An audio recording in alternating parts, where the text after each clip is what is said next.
ઓલપાદરા road પર આવેલ ખાનગી સિનેમા બ્રહ્મભટ્ટ સમાજ દ્વારા કસુંબો ફિલ્મ શો બતાવવાનું આયોજન કરવામાં આવ્યું હતું। વડોદરા શહેરમાં ઓલપાદરા રોડ પર આવેલી ખાનગી સિનેમા બ્રહ્મભટ્ટ સમાજ દ્વારા કસુંબો ફિલ્મ શો બતાવવાનું આયોજન કરવામાં આવ્યું હતું। વડોદરા શહેરમાં ઓલપાદરા રોડ પર આવેલ ખાનગી સિનેમા બ્રહ્મભટ્ટ સમાજ દ્વારા કસુંબો ફિલ્મ શો બતાવવાનું આયોજન કરવામાં આવ્યું હતું, જેમાં ખાસ ઉપસ્થિતિમાં કેતન બ્રહ્મભટ્ટ તથા ગીતા કથાકાર રાજેન્દ્ર શાસ્ત્રી તથા બ્રહ્મભટ્ટ તથા ડેપ્યુટી મેયર ચિરાગ બારોટ સમાજના તમામ આગેવાનોની હાજરીમાં કસુંબો ફિલ્મ બતાવવાનું આયોજન કર્યું હતું, જેમાં મોટી સંખ્યામાં બ્રહ્મભટ્ટ સમાજના લોકો અને હોદ્દેદારોએ હાજરી આપી હતી, જેમાં ખાસ કરીને બ્રહ્મભટ્ટ સમાજને ઉજાગર કરે તેવું ફિલ્મ બનાવવામાં આવ્યું છે, જેથી બ્રહ્મભટ્ટ સમાજના લોકો આ ફિલ્મ નિહાળવા માટે મોટી સંખ્યામાં હાજરી આપી હતી। Reporter Rahul Rajput, van and news, Vadodara.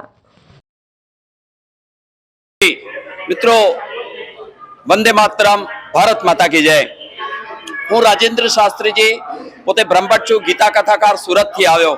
મને સમાચાર મળ્યા વડોદરા બ્રહ્મભટ્ટ સમાજ જ્યારે કસુંબો માટે આ પ્રયત્ન કર્યો, બધાને જ્યારે થિયેટરમાં જઈ રહ્યા છે, ત્યારે હું એક ગીતાના કથાકાર, ગીતાના 3જા અધ્યાયના 35મા શ્લોકમાં ભગવાન કૃષ્ણએ કીધું, શ્રેયાન સ્વધર્મો વિગુણઃ પરધર્માસ્વનુષ્ઠિતાत् સ્વધર્મે નિધનમ શ્રેયઃ પરધર્મો ભયાવહ।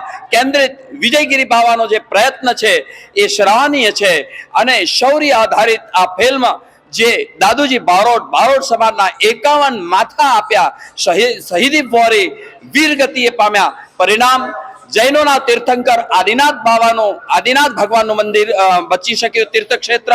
તો આપણે કહીએ જનની જનૈ તો ભક્તજન કા દાતા કા શૂર, તો સુરવીરતાને ઉજાગર કરતી આ ફિલ્મ આ સંસારમાં દરેકને હું વિનંતી કરું છું, આ ફિલ્મ જોઈને સમાજમાં ફરી પાછા પરુષત્વને જાગૃત કરીએ, જેથી કોઈ આતંકવાદી કૃત્ય કરવા માટે હિંમત ન કરી શકે, અને એક ખૂનનો કતરો પાડ્યા વગર પણ આ આપણે ધર્મની જય કરી શકાય છે, એ આપણને આ ફિલ્મ શીખવાડે છે। દરેકને નમ્ર વિનંતી જોવા માટે ધન્યવાદ। ભારત માતા કી જય, વંદે માતરમ। મારું નામ રાજેન્દ્ર શાસ્ત્રીજી, ગીતા કથાકાર, પોતે બ્રહ્મભટ્ટ છું। જાસપુર મારું મૂળ વતન, મારી જમીન છે નર્મદા જિલ્લાની અંદર, અને સુરત રહું છું। ગીતાનો કથાકાર અને મોટિવેશનલ સ્પીકર છું। Subscribe now and press the bell icon. Never miss an update.